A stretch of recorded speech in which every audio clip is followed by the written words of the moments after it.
Two. Hello there, everyone, and welcome back to the latest episode of Overcome Yourself, the podcast.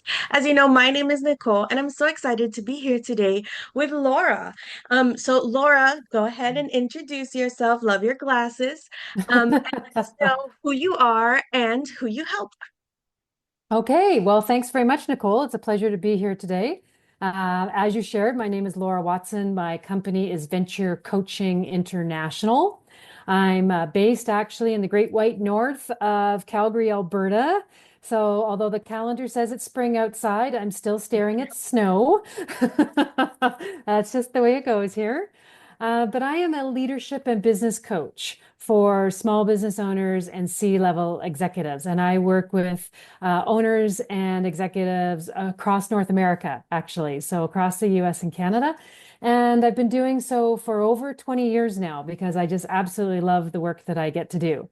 So, what I help people do really is I help them take their life, their business, their leadership to the next level, whatever that looks like for them.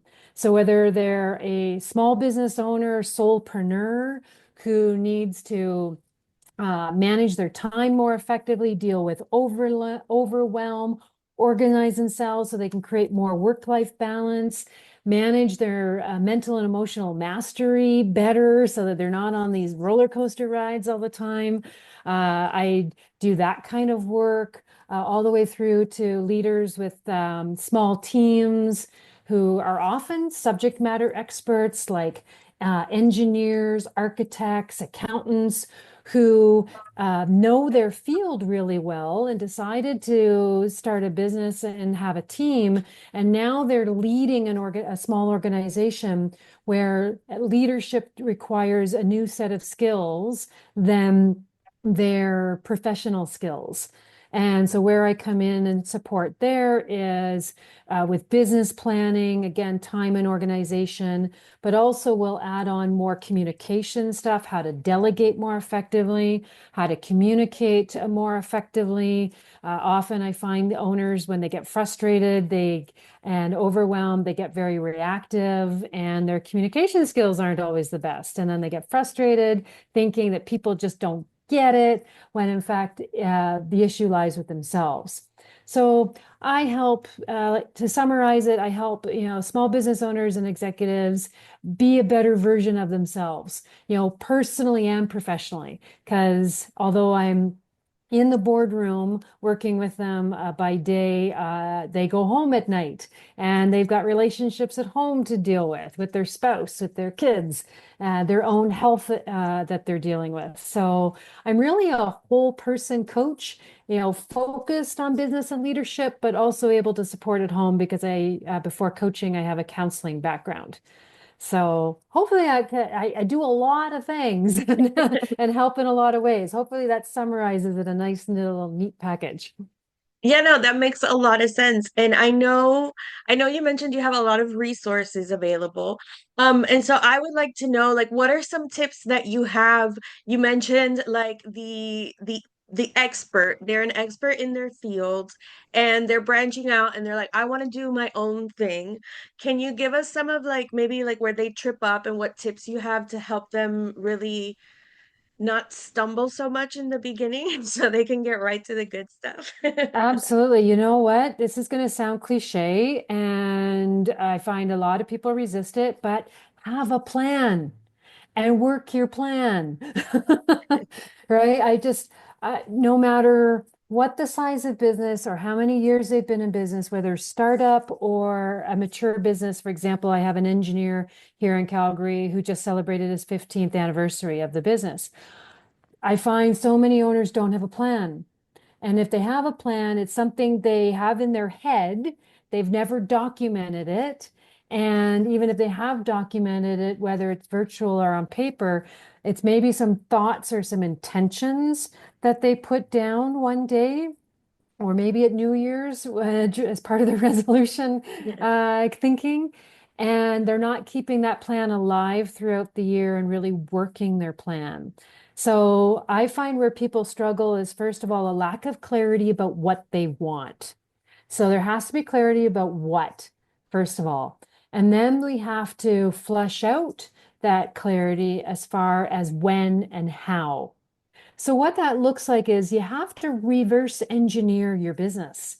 You have to think about foundational aspects like your core values and your vision, your mission, who you serve as a target audience, what's most important to you, what makes you unique from your competition, because everybody's going to have competition of some sort, and there's a special sauce or a uniqueness that people bring to the table that they need to be clear about first so that they can communicate that to the marketplace.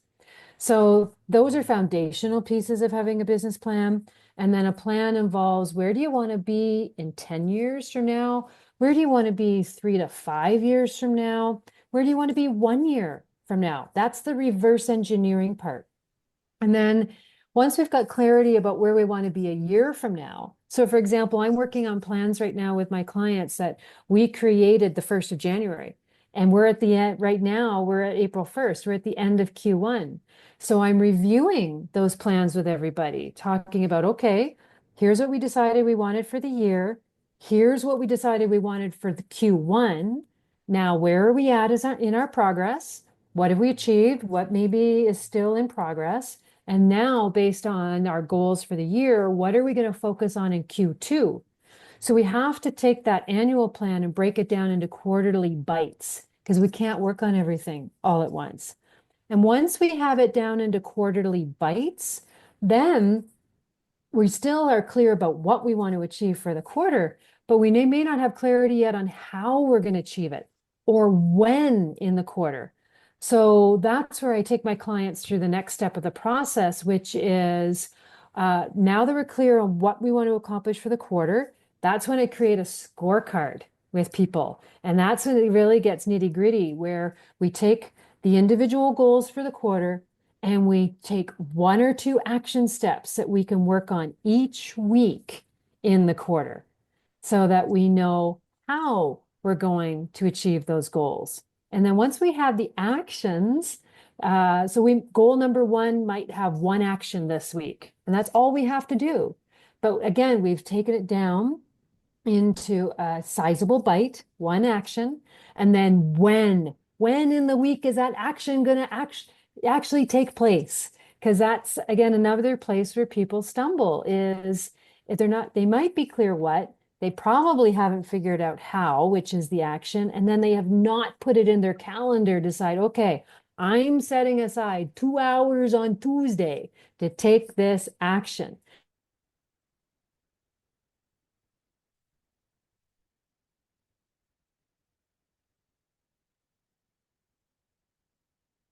So we really have this, how the actions that we're taking and when we're taking them to keep that plan alive and actionable throughout the year. So that's what I mean when I say have a plan and work your plan. That's what it looks like. I love that. I love that so much. Now, I want you to talk to me about when we're setting goals, because, we talk a lot about setting goals, but then we don't talk about how to make that happen. So I want you to talk to me about the difference between setting a goal of getting a client versus setting a goal of making 5 calls a day, for example. Like, but do you see the difference in the action that I can take Well, versus what comes out of the other end? So can you talk to me a little bit about that difference? Well, yeah. So having a new client, that's called a lag. That's a goal for sure. I want 1 new client or 5 new clients, whatever that is. And that's really a lagging, what we call a lagging indicator of our success, which is important. We want that client, but the leading indicator is actually more powerful because it's the leading indicator. Those are the actions that lead to getting the client. So the leading and the goal might be, or the action is, I'm making 5 phone calls a week to prospects or to my network for referrals or to previous clients that I've had to see if are still in need of service of some kind or what have you. So the leading indicator is actually what we can control because we can't control the lagging indicator. We can't control that we're actually going to land those 5 new clients. But what we can control is the actions that will lead to it getting those 5 new clients, which is the phone calls, for example. So absolutely, once we're clear on the goal, how are we going to do that? I'm going to make the phone calls. When am I going to do that? Monday morning. I'm setting aside an hour of time to reach out to my network and make those calls. And so sometimes those actions are a habit that we create and they're just something that we do every week. Sometimes those actions are going to be one-offs. It really depends on what the goal is. But that's how I distinguish between sort of goal and action, leading indicators versus lagging indicators. So I hope that answers your question. Yes. Yes, yes, it does. And I think it's just so important to remind ourselves to focus on what we can control, right? And I that happens to me with a lot of my clients. Like with posting, your the your job is to keep posting, right? Like you have to keep creating content. You have to make sure that it's good content, obviously, that it's speaking to your clients. You're not just throwing spaghetti at a wall, but focus on the posting of the content. And Mhm. then we can't focus on, oh my God, that post didn't get me a client. Well, that's not exactly how it works, right? Like it's not one for one, you know what I mean? Yeah, We got to absolutely. change No. numbers. Yeah, Yeah. it's the habit and the consistency that leads to the result. The habit we can control. We can take those actions on a daily or weekly basis, whatever that cadence is going to be. And we can't control the outcome, but we can control the leading indicator going into the outcome. And unfortunately, I find that so many people get impatient and give up too quickly. Yeah, I think our phones and our social media have really turned us into an instant everything society. And if we don't get that result right away, then we give up and we jump to another tactic and then we don't stick with that one either. So really, where people get success is choosing a strategy and an approach that fits for them. Not everybody wants to do written posts. Yes. I have done a little bit of that for a while, and I found, you know what? I really don't enjoy that. Podcasting, I love because I get to meet great people like yourself. I get to be in an interactive conversation. I get to share value. So I found something that fits for me that I enjoy doing. And when I enjoy doing it, I'm having fun and I'm more likely to do more of it. So I think that's an important criteria as well is there's lots of different ways we can get our value and our content out there. We do need to find a tactic and a strategy that fits for us and feels good for us because then it's going to be also easier to stick with it and be consistent. Yeah, I love that. And my coach always likes to remind us that the strategies, the frameworks that are out there, they work, right? Like if you want to go high ticket, that works. If you want to go low ticket, that works. If you want to go mid ticket, that works. If you want to do cold DMs, that works. If you want to post, that works. But you have to do something, pick one of those things, affiliate marketing, whatever it is. But you have to pick it, get in your lane, and then stay in it. They're not going to Yeah. work if you're trying to do them all at the same time, right? So Yeah, talk. we'll spread ourselves too thin, Yes, right? yes. And when we spread ourselves too thin, we don't get any depth. We don't get any leverage from that approach. And to your point, I find people jump lanes too soon. Mhm. Yes. Yeah. Yes, I agree. And that's one of Hmm. the things that you learn in the trenches, right? Hmm. And the compounded results when you do create a habit, right? If that's part of the goal and you're doing something like that, of doing something consistently every week, like making sure you're getting on a podcast every week. I totally agree with you. Podcasting makes the creating the content easier because like you want to do it. Like you're having fun, you're getting to meet new people, you're having exactly what you said, you're having new conversations, Hmm. and then you can pull quotes and you're like, wow, I love that I said that. Like I wouldn't have even like written that down, but like it came out and now Hmm. I can quote myself. But you also mentioned that part of this process that you help your clients with the mindset, and it's really like a very holistic approach, right? Because it's really hard to to compartmentalize like leadership Leadership's a big umbrella, encompasses a lot of things. Yes. Right. And when you become a better leader in one area, that hopefully is going to reflect in the other areas. So I want to know in this mindset, in this whole process, what part does gratitude play, um, in what you do with your clients and helping them step up? Oh, that's a unexpected question, but a great question. Yeah, gratitude is super important, and so and I'm going to combine gratitude with acknowledging our wins, right? Yes. Because it one's your gratitude and appreciation, absolutely, and the wins and the progress we're making because and it's super important. This is something that I learned about actually years ago from a gentleman named David Rock, who also is a leadership expert. And what he talked about is that when we acknowledge our wins and our gratitude, it actually rewires our brain. And when we're in business, as you know, we can be so focused on the problems. What's not working? What do we got to fix? What do we got to do next? Blah, blah, and that the list is long. And we can get so focused on what's not working and what's needs fixing that we can go in a downward mental and emotional spiral around all those things. And whether we're a soulpreneur and it's affecting our own mental and emotional capacity, or whether we're leading a team and we're getting grouchy and cranky and with our team members, which isn't a good way to show up. Uh, it's really, really important that we not just there's always going to be challenges. And I'm not saying that we're going to put on rose-colored glasses and not address the challenges. Absolutely.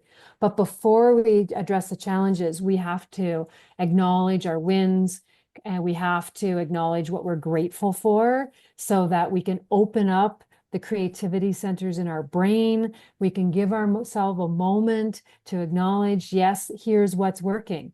And in fact, I'll show you, I have a little wins jar. And this is That's something I awesome. have my clients do. I'm obviously doing it for myself.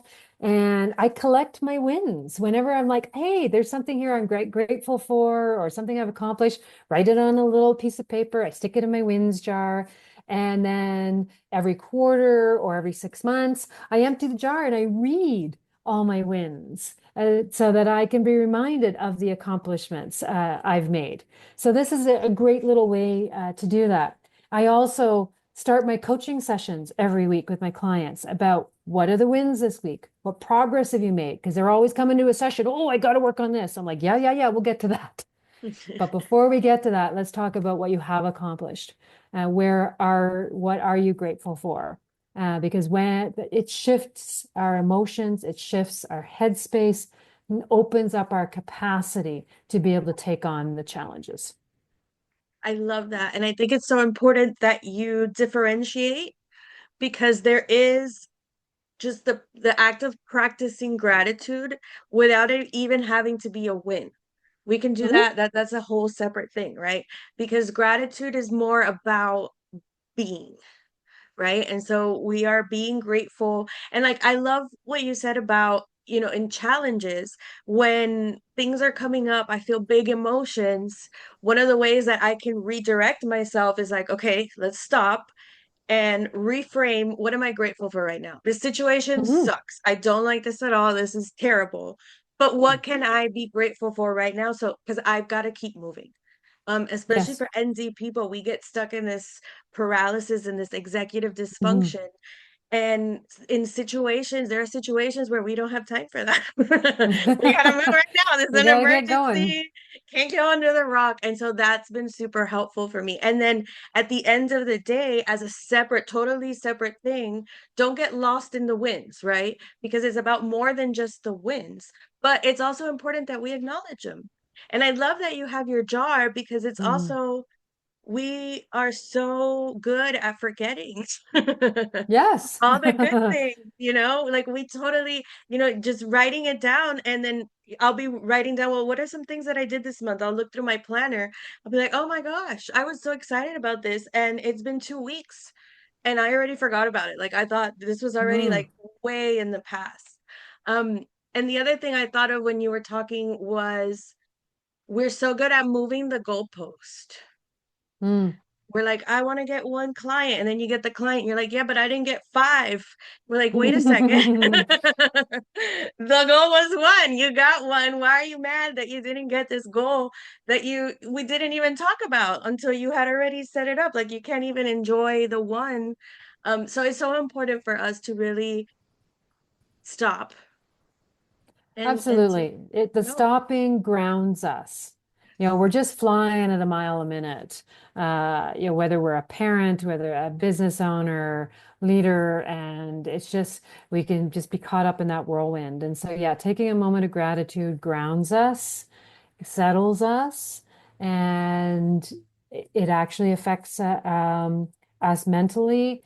With the grounding, then um, we will be able to think more clearly and problem solve more effectively. I love that. I love that so much. So tell me a little bit about, because like I had mentioned in the beginning of this episode, you had talked about some resources that you have available. So can you tell us a little bit about those, and how we can stay in touch with you? Oh, absolutely. Yes, I'm a bit of a tool lady.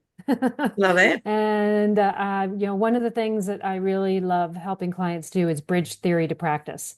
The theory's great. We have to know what to do, but if we can't put it into practice, then we're not going to get the value out of it.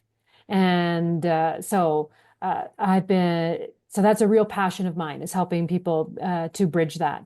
And one of the ways I do that is by offering free resources. So my website is venturecoaching.ca because I'm in Canada. And right there in Venture Coaching, in addition to having an opportunity to reach out to me for a free coaching session if someone wishes, there's a free tab. Free tab has a number of free downloads. They are ebooks that cover a number of leadership topics. So whether you're wanting to write that business plan and reverse engineer your business, like I talked about earlier, I have an ebook there that addresses that. I've got ebooks that talk about how to give feedback effectively, communicate effectively, manage your time effectively, manage your emotions. So all those things that fall under that big leadership umbrella, I've got a number of free downloads that people are welcome to take advantage of so that they can actually put these things into practice and reap the benefits. Yay, that is amazing. And tell us, how can we stay in touch with you, Laura? Like social media? Can we follow you?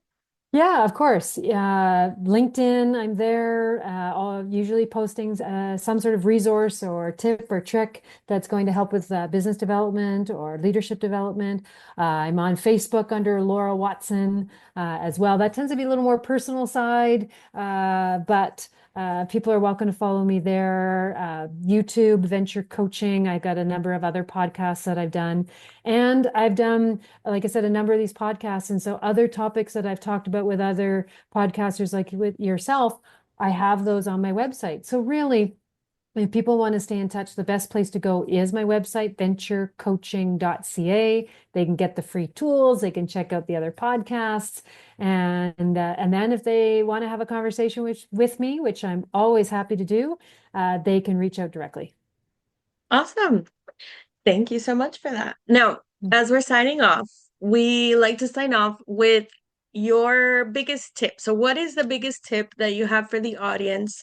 They're working on overcoming themselves. They're stepping out as this expert that they're in, but they're in a whole new arena where they get to show off this expertise. So, what's the biggest tip you have for those new entrepreneurs? I think my biggest tip is get help. Yeah, don't do this alone. It's it's too big, it's too much. Whether the help looks like reading a book, getting free resources like my own resources, joining a mastermind group, a network of some kind, or having a coach. There's just so much involved with building and growing a business, no matter what level you're at. And so don't think you have to do it alone. You people, yes, they're an expert in their area. They probably have lots of value to bring to the table. But when we take on running and growing a business, there's a whole new set of skills that need to be embraced and mastered. And We just, it'll go too slow if we try to do it by ourselves. So get help. Think about where you're strong and pursue what you're strong. Be clear about where you're not so strong and where some of the challenges lie, and get some help to address those challenges. Barter services if you have to. Do whatever it takes to get some help, because with help, you're going to move forward faster. I love that. And I think it's so important what you mentioned that you don't have to go all in the beginning. Go with the lower cost resources. Reach out to experts who have low cost resources or even free resources, or hit up the thrift store and grab yourself some books. Mm. Like or go to the library. You can get books for Library. yes, exactly. And in my book, I talk about how that is a inexpensive way to get to spend time with your mentors, really learn from them, get to hear like their inside stories, and really, yeah, right, you're spending time with them, and you don't have to pay thousands of dollars to learn what they're teaching. But it does take you taking the action of Mhm. going and getting the book and implementing it, what it is that they're talking about. And Absolutely. Reading the book, a great first step. Absolutely. That's the theory. And then you got to put it into practice. yes, yes, yes, And yes. so, whether you create a system or a process for yourself, or you talk to someone else who can help, it's going to be the practice of whatever theory they're learning about or skill that they are adopting that will make all the difference. Yeah, and that's how you learn to ask the right questions. Because Mhm. when you're just starting, you don't know. So you don't even know what the right questions are to be asking. Absolutely. No, there's blind spots out there, and often we don't know what we don't know. So again, books, uh, resources, whether they're podcasts, ebooks, whatever, YouTube videos. Yeah, there's going to be blind spots. That's inevitable. There's going to be things that we can't know everything. That's impossible. But the knowledge is out there. And we've got this incredible thing called Google and AI now, where we can ask questions and discover and learn what we don't know. I love that. Yeah, that changes everything, doesn't It does. it? And it's just getting started. Oh my Yeah. gosh, this has been absolutely wonderful, Laura. Thank you so much for joining us today. And thank you guys for joining us. We'll hear you guys next time on the next episode of Overcome Yourself, the podcast. Bye. Bye for now.